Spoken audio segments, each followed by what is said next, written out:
Hello दोस्तों, स्वागत है आपका हमारे चैनल टेक चेक में। और आज हम अपने डिस्क्रीट मैथमेटिक्स की सीरीज़ का सेकंड लेक्चर देखने वाले हैं, जो कि है अलजेब्रा ऑफ सेट्स। इसमें अलजेब्रा और सेट्स बेसिकली इसमें क्या बताने वाले हैं कि वेरियस लॉज और वेरियस लॉज कह लो, फॉर्मूलाज कह लो, बहुत सारी चीज़ें होती है जो कि ये आगे हमें जो है क्वेश्चंस में, प्रॉब्लम्स में सॉल्व करने में हेल्प करती है।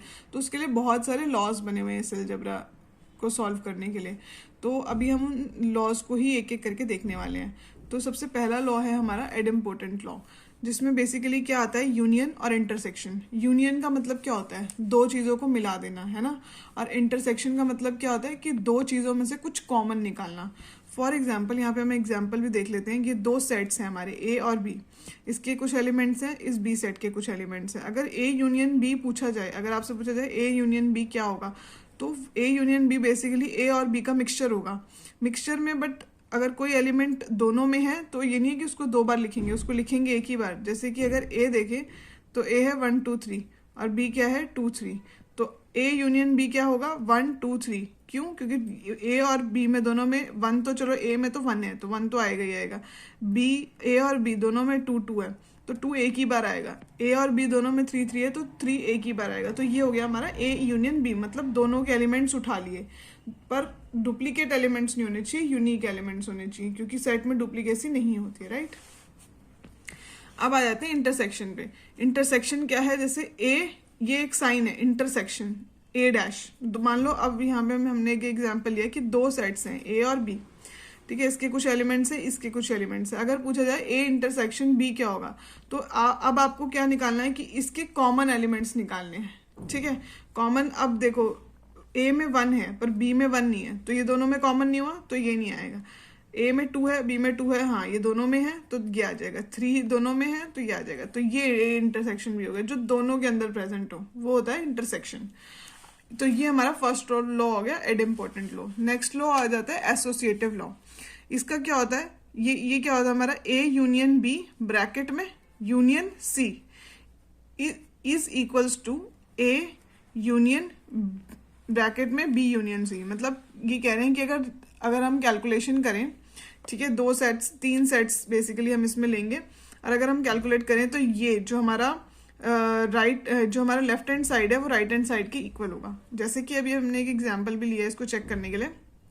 ये ए सेट है हमारा 1 2 3, बी सेट है हमारा 2 3, सी सेट है हमारा 3, 4, ठीक है। तो पहले हम ये फाइंड आउट कर लेते हैं, जो हमारा जो बेसिकली लेफ्ट हैंड साइड पे ये फाइंड आउट कर रहे हैं हम। तो इसमें अभी मैंने देखा है, पहले ए यूनियन बी निकालते हैं। ए यूनियन बी निकालेंगे तो क्या बनेगा 1 2 3, राइट।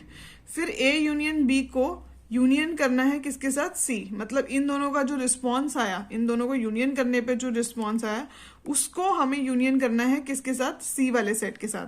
तो इन दोनों को यूनियन करने पे आ रहा है 1 2 3, उसको यूनियन करना है किसके साथ, सी 3 4 के साथ। तो अब यहाँ पे क्या आएगा 1 2 3 और एक 4। तो ये बेसिकली हमारा जो हमारा लेफ्ट हैंड साइड है वो बन गया। अब हम राइट हैंड साइड वाले को भी देख लेते हैं।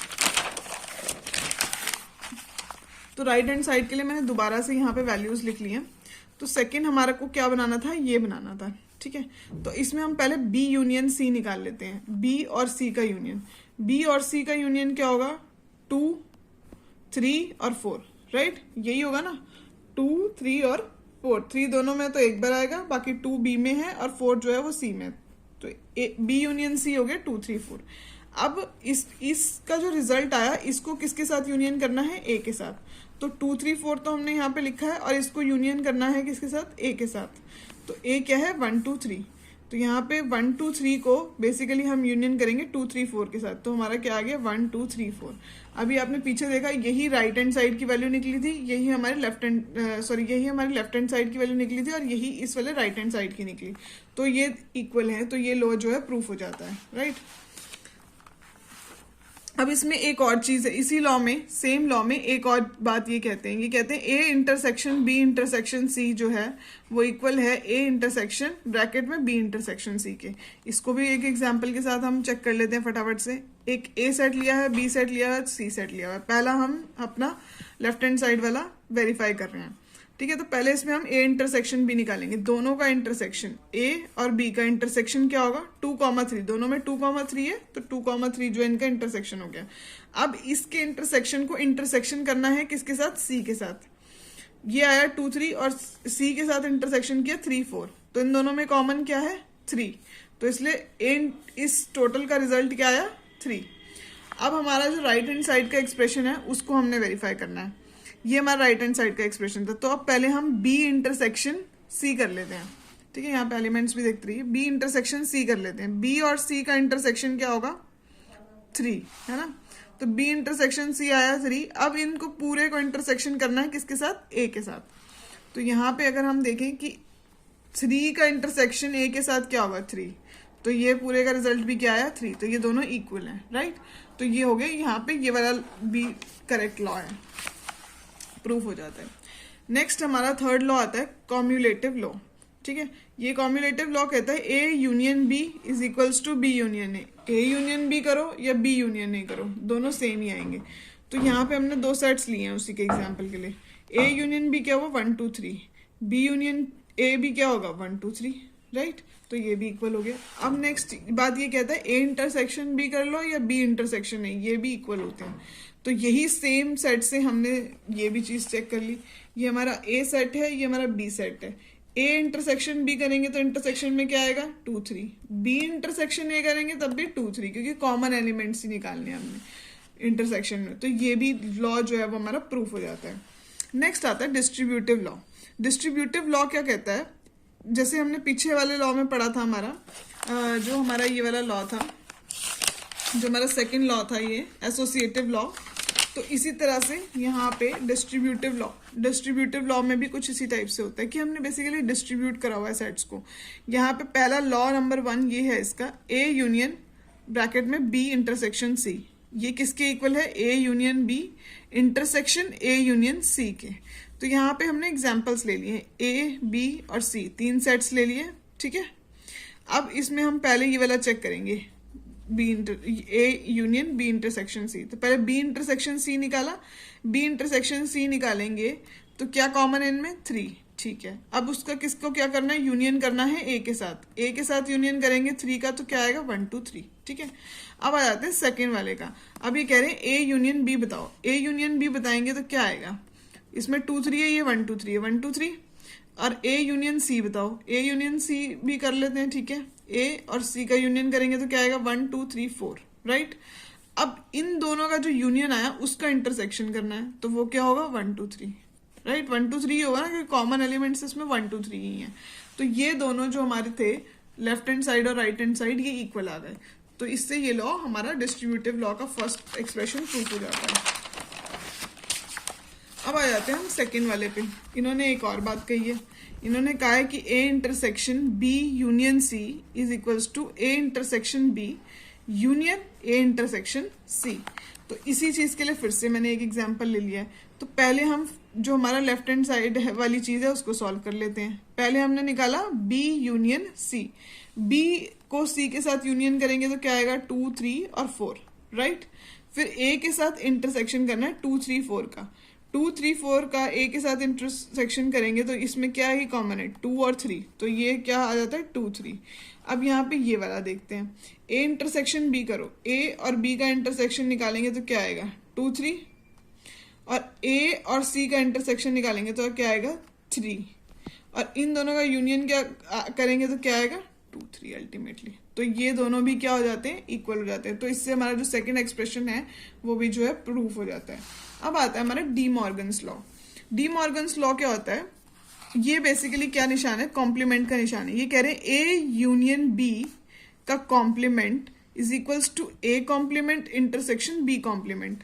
इसे भी हम अगर एक्सप्रेशन से निकाल के देखना चाहें तो निकाल सकते हैं। और एक बात इसने और कही है, ए इंटरसेक्शन बी करो, उसका कॉम्प्लीमेंट निकालो, वो किसके इक्वल होगा, A complement union B complement के। कॉम्प्लीमेंट क्या होता है, कॉम्प्लीमेंट के लिए हमेशा पहले तो यूनिवर्सल सेट पता होना चाहिए। यूनिवर्सल सेट क्या होता है, कुछ भी हो सकता है, मतलब एक यूनिवर्सल सेट जिसमें कितने भी नंबर ऑफ एलिमेंट्स हो सकते हैं। जैसे मान लो 1, 2, 3, 4, 5, 6, ठीक है।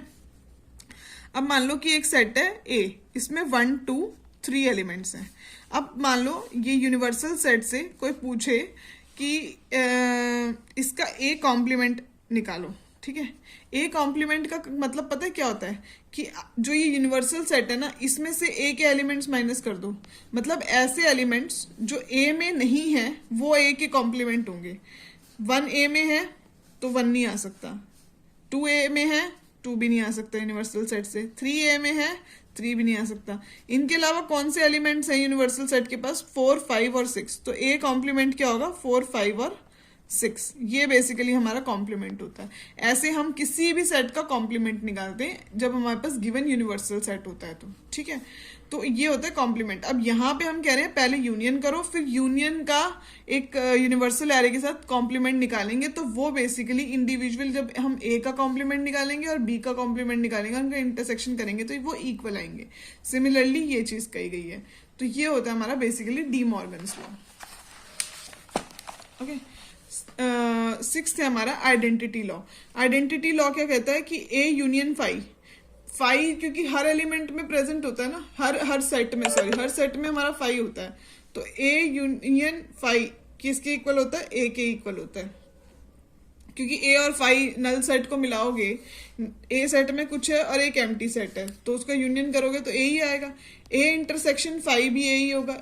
एक कोई ए सेट है और एक एम्प्टी सेट है, तो उसका इंटरसेक्शन करेंगे तो क्या आएगा? ए ही आएगा। अब ये कह रहे हैं ए इंटरसेक्शन यूनिवर्सल सेट, ए और यूनिवर्सल सेट का इंटरसेक्शन, जैसे हम पीछे देख रहे थे, है ना। एक सेट ए यूनिवर्सल सेट में 6 है तक एलिमेंट्स हैं, ए में 1, 2, 3 है, तो इनका इंटरसेक्शन करेंगे तो क्या आएगा? ए ही आएगा ना। ए वाला सेट ही बनेगा 1, 2, 3। फिर ये बोल रहे हैं ए यूनियन यूनिवर्सल सेट। अगर ए और यूनिवर्सल सेट का यूनियन करेंगे तो क्या आएगा? यूनिवर्सल सेट, क्योंकि यूनिवर्सल सेट में तो वो ए में जो एलिमेंट्स है वो प्रेजेंट होंगे ही होंगे, है ना। तो ये होगा यूनिवर्सल सेट। ये आइडेंटिटी लॉ है। फिर आता है हमारा इनरोल्यूशन लॉ। ये क्या कहते हैं? ए कॉम्प्लीमेंट का भी कॉम्प्लीमेंट इज इक्वल्स टू ए होगा। एक ए सेट है, उसका कॉम्प्लीमेंट निकालो यूनिवर्सल सेट के साथ, और फिर उसका कॉम्प्लीमेंट निकालने के बाद ए ही बनेगा। ऑब्वियसली हम बेसिकली क्या कर रहे हैं, पहले यूनिवर्सल सेट में से ए के एलिमेंट्स माइनस कर रहे हैं, तो हमारे पास ए कॉम्प्लीमेंट आया, फिर कॉम्प्लीमेंट में से वापस से उसके एलिमेंट्स माइनस कर रहे हो तो वापस से वही सेट ही बन जाएगा ना। तो ये भी हैंस प्रूव्ड है, ठीक है। नेक्स्ट आता है हमारा कॉम्प्लीमेंट लॉ। कॉम्प्लीमेंट लॉ क्या होता है? A union A complement is equals to universal set. अगर बिल्कुल सही बात है, जैसा अभी मैं पीछे वाला एग्जांपल दिखा रही थी, उसमें यूनिवर्सल में 1, 2, 3, 4, 5, 6 एलिमेंट्स थे, है ना, और ए में थे 1, 2, 3। अब ए कॉम्प्लीमेंट निकाल रहे थे तो क्या बन रहा था? 4, 5, 6। जैसे कि एक बार यहाँ पे हम देख भी लेते हैं। ये देखो, यूनिवर्सल सेट में ये एलिमेंट्स हैं, ए में ये हैं और ए कॉम्प्लीमेंट में ये है। इनको दोबारा यूनियन कर दूंगी तो क्या बन जाएगा? 1, 2, 3, 4, 5, 6। तो अल्टीमेटली क्या बन रहा है? यूनिवर्सल सेट ही बन रहा है ना। यहाँ पे यही लिखा हुआ है। ये कह रहे हैं ए इंटरसेक्शन ए का कॉम्प्लीमेंट 5 होगा। बिल्कुल, इंटरसेक्शन जो है, इंटरसेक्शन ये सॉरी ए कॉम्प्लीमेंट का मतलब यही है कि जो ए में नहीं है, तो दोनों सेट ही बिल्कुल अलग अलग है, उनमें कुछ कॉमन होने ही नहीं वाला। अब ये यूनिवर्सल सेट का कॉम्प्लीमेंट भी क्या होगा? 5 होगा। बिल्कुल सही बात है। यूनिवर्सल सेट का कॉम्प्लीमेंट, यूनिवर्सल सेट तो अपने आप में यूनिवर्सल है, तो इसलिए उसका कॉम्प्लीमेंट कुछ होगा ही नहीं, 5 होगा। उसको तो किससे कंपेयर करेंगे हम? और 5 का कॉम्प्लीमेंट क्या होगा? यूनिवर्सल सेट होगा। तो ये कुछ इंपॉर्टेंट पॉइंट्स हैं, ये कॉम्पिटिटिव एग्जाम्स में भी पूछ लिए जाते हैं, और बाकी हमारी क्लासेस और यूनिवर्सिटी के एग्जाम्स में भी ये सारी चीजें जो है आती हैं, और इससे हमें आगे सेट्स के क्वेश्चन सॉल्व करने में भी हेल्प होगी। तो this is basically all about algebra of sets. इसमें आपके कोई भी डाउट्स हैं तो प्लीज आप हमें कमेंट सेक्शन में बता सकते हैं। प्लस हमें कौन से टॉपिक्स पे नेक्स्ट वीडियो बनानी चाहिए, या आप लोगों के कोई सजेशंस हैं तो we would love to hear. Please अपने सजेशंस कमेंट में दीजिए। And thank you for being with Tech check.